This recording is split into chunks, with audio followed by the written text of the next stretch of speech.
ಎಲ್ಲರಿಗೂ ನಮಸ್ಕಾರ ಸ್ನೇಹಿತರೆ. 2026ರ T20 ವಿಶ್ವಕಪ್ ನಲ್ಲಿ ಸೂಪರ್ 8ರ ಪಂದ್ಯಗಳು ಇನ್ನೇನು ಸ್ಟಾರ್ಟ್ ಆದ್ರೆ ಆಗಲಿವೆ. ಇನ್ನು ಸೂಪರ್ 8ರ ಮೊದಲನೇ ಪಂದ್ಯ ನಮ್ಮ ಭಾರತ ತಂಡ ಸೌತ್ ಆಫ್ರಿಕಾ ವಿರುದ್ಧ ಆಡಲಿದೆ. ಹೌದು ಸ್ನೇಹಿತರೆ, ಈ ಪಂದ್ಯ ಬಂದ್ಬಿಟ್ಟು ಇದೇ ಫೆಬ್ರವರಿ 22ನೇ ತಾರೀಕು 7 ಗಂಟೆಗೆ ನರೇಂದ್ರ ಮೋದಿ ಸ್ಟೇಡಿಯಂ ಅಹಮದಾಬಾದ್ ನಲ್ಲಿ ನಡೆಯುತ್ತಿದೆ. ಇನ್ನು ಈ ಪಂದ್ಯಕ್ಕಾಗಿ ಸೌತ್ ಆಫ್ರಿಕಾ ಮತ್ತು ನಮ್ಮ ಭಾರತ ತಂಡ ಹಣಾಹಣಿ ಆದ್ರೆ ಮಾಡಲಿವೆ ಅಂತಾನೆ ಹೇಳ್ಬೋದು. ಇನ್ನು ಈ ಪಂದ್ಯ ಸ್ಟಾರ್ಟ್ ಆಗೋಕ್ಕಿಂತ ಮುಂಚೆ ಮತ್ತು ಈ ಪಂದ್ಯಕ್ಕಿಂತ ಮುಂಚೆ ಸೌತ್ ಆಫ್ರಿಕಾದ ದಿಗ್ಗಜ ಆಟಗಾರರು, ಮಾಜಿ ಆಟಗಾರರಾಗಿರುವಂತಹ ಫ್ಯಾಫ್ ಡು ಪ್ಲೆಸಿಸ್ ಮತ್ತು ಎಬಿ ಡಿವಿಲಿಯರ್ಸ್ ಅವರು ಬೆಂಕಿ ಹೇಳಿಕೆ ಆದರೆ ಕೊಟ್ಟಿದ್ದಾರೆ ನಮ್ಮ ಭಾರತದ ಬಗ್ಗೆ ಮತ್ತು ಸೌತ್ ಆಫ್ರಿಕಾದ ಬಗ್ಗೆ. ಅಷ್ಟಕ್ಕೂ ಎಬಿ ಡಿವಿಲಿಯರ್ಸ್ ಮತ್ತು ಫ್ಯಾಫ್ ಡು ಪ್ಲೆಸಿಸ್ ಅವರು ಏನೆಲ್ಲ ಮಾತನಾಡಿದ್ದಾರೆ ಅಂತ ತಿಳ್ಕೊಂಬರೋಣ ಬನ್ನಿ.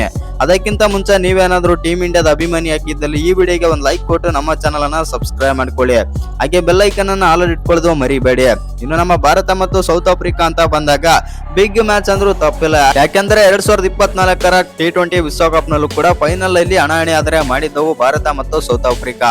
ಆ ಕಾರಣದಿಂದಾಗಿ ಇವೆರಡು ತಂಡಗಳು ಸೂಪರ್ 8ರಲ್ಲಿ ಪಂದ್ಯ ಆಡ್ತಾ ಇದೆ ಅಂತಂದ್ರೆ ಎಲ್ಲ ಅಭಿಮಾನಿಗಳು ಕೂಡ ಕಾತರದಿಂದ ಆದ್ರೆ ಕಾಯ್ತಾ ಇರ್ತಾರೆ. ಇದಕ್ಕಾಗಿ ಬೆಂಕಿ ಸ್ಟೇಟ್ಮೆಂಟ್ ಕೊಟ್ಟಿದ್ದಾರೆ ಎಬಿ ಡಿವಿಲಿಯರ್ಸ್ ಮತ್ತು ಫ್ಯಾಫ್ ಡು ಪ್ಲೆಸಿಸ್ ಅವರು. ಹೌದು ಸ್ನೇಹಿತರೆ, ಏನ್ ಕೊಟ್ಟಿದ್ದಾರೆ ಅಂತ ನೋಡಕ್ಕಿಂತ ಮುಂಚೆ ರೀಸೆಂಟ್ ಪರ್ಫಾರ್ಮೆನ್ಸ್ ನೋಡೋದಾಯ್ತು ಅಂತಂದ್ರೆ ನಮ್ಮ ಭಾರತ ತಂಡ ಆಡಿರುವಂತ 5ಕ್ಕೆ 5 ಪಂದ್ಯಗಳನ್ನು ಕೂಡ ಗೆದ್ದಿದೆ. ಇನ್ನು ಸೌತ್ ಆಫ್ರಿಕಾನು ಕೂಡ 5 ಪಂದ್ಯಗಳಲ್ಲಿ 4 ಪಂದ್ಯ ಗೆದ್ದು ಕೊನೆಯ ಪಂದ್ಯದಲ್ಲಿ ಆದ್ರೆ ಸೋತಿದೆ. ಆ ಕಾರಣದಿಂದಾಗಿ ಎರಡೂ ತಂಡಗಳು ಕೂಡ ಒಳ್ಳೆ ಫಾರ್ಮ್ ಜೊತೆಗಾದ್ರೆ ಬರ್ತಾ ಇದೆ ಅಂತಾನೆ ಹೇಳ್ಬೋದು. ಇನ್ನು ಸೌತ್ ಆಫ್ರಿಕಾನು ಕೂಡ ಟೇಬಲ್ ಟಾಪರ್ ಮತ್ತು ನಮ್ಮ ಭಾರತ ತಂಡನು ಕೂಡ ನಮ್ಮ ಗ್ರೂಪ್ ನಲ್ಲಿ ಟೇಬಲ್ ಟಾಪರ್. ಆ ಕಾರಣದಿಂದಾಗಿ ಎರಡೂ ಬಿಗ್ಗೆಸ್ಟ್ ತಂಡಗಳು ಕೂಡ ಇವತ್ತು ಸೆಣಸಾಡಲಿವೆ ಅಂತ ಹೇಳ್ಬೋದು 22ನೇ ತಾರೀಕು. ಇನ್ನು ಈ ಪಂದ್ಯಕ್ಕಿಂತ ಮುಂಚೆ ಮಾಜಿ ನಾಯಕ ಆಗಿರುವಂತಹ ಫ್ಯಾಫ್ ಡು ಪ್ಲೆಸಿಸ್ ಮತ್ತು ಎಬಿ ಡಿವಿಲಿಯರ್ಸ್ ಅವರು ಏನೆಲ್ಲ ಹೇಳಿದ್ರು ನಮ್ಮ ಭಾರತದ ಬಗ್ಗೆ, ಸೌತ್ ಆಫ್ರಿಕಾದ ಬಗ್ಗೆ ಅಂತಂದ್ರೆ ಎಬಿ ಡಿವಿಲಿಯರ್ಸ್ ಅವರು ಈ ರೀತಿ ಆದ್ರೆ ಹೇಳಿದ್ದಾರೆ. ಭಾರತ ಒಳ್ಳೆಯ ತಂಡ ಮತ್ತು ತುಂಬಾನೇ ಸ್ಟ್ರಾಂಗೆಸ್ಟ್ ತಂಡ. ನನ್ನ ಪ್ರಕಾರ ಸೌತ್ ಆಫ್ರಿಕಾ ಬಿಟ್ಟರೆ ನನ್ನ ನೆಕ್ಸ್ಟ್ ಫೇವರೇಟ್ ತಂಡ ಅಂತಂದ್ರೆ ಅದು ಭಾರತ ತಂಡನೇ. ಈ ಬಾರಿಯೂ ಕೂಡ ಭಾರತ ಮತ್ತು ಸೌತ್ ಆಫ್ರಿಕಾ ಮತ್ತೆ ಫೈನಲ್ ಪಂದ್ಯ ಆಡಲಿವೆ ಅಂತ ನನಗೂ ಚೆನ್ನಾಗಿ ಗೊತ್ತಿದೆ. ಆದರೆ ಈ ಪಂದ್ಯ ಅಂದ್ರೆ ಸೂಪರ್ 8ರ ಪಂದ್ಯದಲ್ಲಿ ಯಾವ ತಂಡ ಗೆಲ್ಲುತ್ತೆ ಅಂತ ನೋಡೋದಾಯ್ತು ಅಂತಂದ್ರೆ ಇನ್ನು ನನ್ನ ಪ್ರಕಾರ ಈ ಪಂದ್ಯ ಡ್ರಾ ಆಗುತ್ತೆ ಮತ್ತು ಡ್ರಾ ಅಲ್ಲಿ ಇಂಡಿಯಾ ಆದ್ರೆ ಗೆಲ್ಬಹುದು.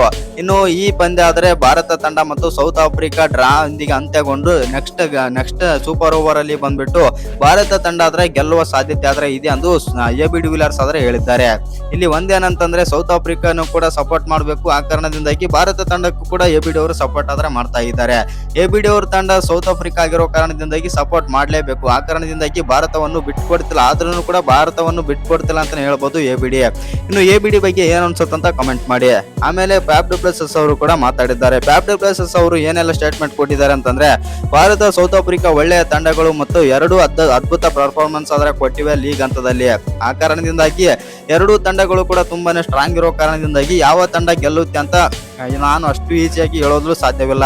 ಇನ್ನು ಈ ಎರಡೂ ತಂಡಗಳು ಕೂಡ ಕೊನೆಯ ಓವರ್ ಗಂಟನು ಹೋಗುತ್ತೆ ಮತ್ತು ಕೊನೆಯ ಓವರ್ ನಲ್ಲಿ ಮ್ಯಾಚ್ ಆದ್ರೆ ಡಿಸೈಡ್ ಆಗೋ ಚಾನ್ಸಸ್ ಆದ್ರೆ ಇದೆ ಎಂದು ಫ್ಯಾಫ್ ಡು ಪ್ಲೆಸಿಸ್ ಆದ್ರೆ ಹೇಳಿದ್ದಾರೆ. ಇನ್ನು ನಿಮ್ಮ ಪ್ರಕಾರ ಸೌತ್ ಆಫ್ರಿಕಾ ಮತ್ತು ಭಾರತ ಪಂದ್ಯದಲ್ಲಿ ಯಾವ ತಂಡ ಗೆಲ್ಲುತ್ತೆ ಅಂತ ಕಮೆಂಟ್ ಮಾಡಿ. ನನ್ನ ಪ್ರಕಾರ ನೋಡೋದಾಯ್ತು ಅಂತಂದ್ರೆ ಈ ಪಂದ್ಯ ಡ್ರಾ ಆಗೋ ಚಾನ್ಸಸ್ ಆದ್ರೆ ಇದೆ ಮತ್ತು ಡ್ರಾ ಅಲ್ಲಿ ಸೂಪರ್ ಓವರ್ ಅಲ್ಲಿ ಬಂದ್ಬಿಟ್ಟು ನಮ್ಮ ತಂಡ ಭಾರತ ಗೆಲ್ಲೋ ಚಾನ್ಸಸ್ ಆದ್ರೆ ಇದೆ. ಇನ್ನು ನಿಮ್ಮ ಪ್ರಕಾರ ಏನ್ ಅನ್ಸುತ್ತೆ ಅಂತ ಕಮೆಂಟ್ ಮಾಡಿ. ಯಾಕಂದ್ರೆ ನಮ್ಮ ಭಾರತ ತಂಡನು ಕೂಡ ಬೌಲಿಂಗ್, ಬ್ಯಾಟಿಂಗ್, ಆಲ್ರೌಂಡರ್ ಮತ್ತು ಎಲ್ಲ ಫೀಲ್ಡಿಂಗ್ ಡಿಪಾರ್ಟ್ಮೆಂಟ್ ಅಲ್ಲೂ ಕೂಡ ತುಂಬಾನೇ ಸ್ಟ್ರಾಂಗ್ ಆಗಿದೆ.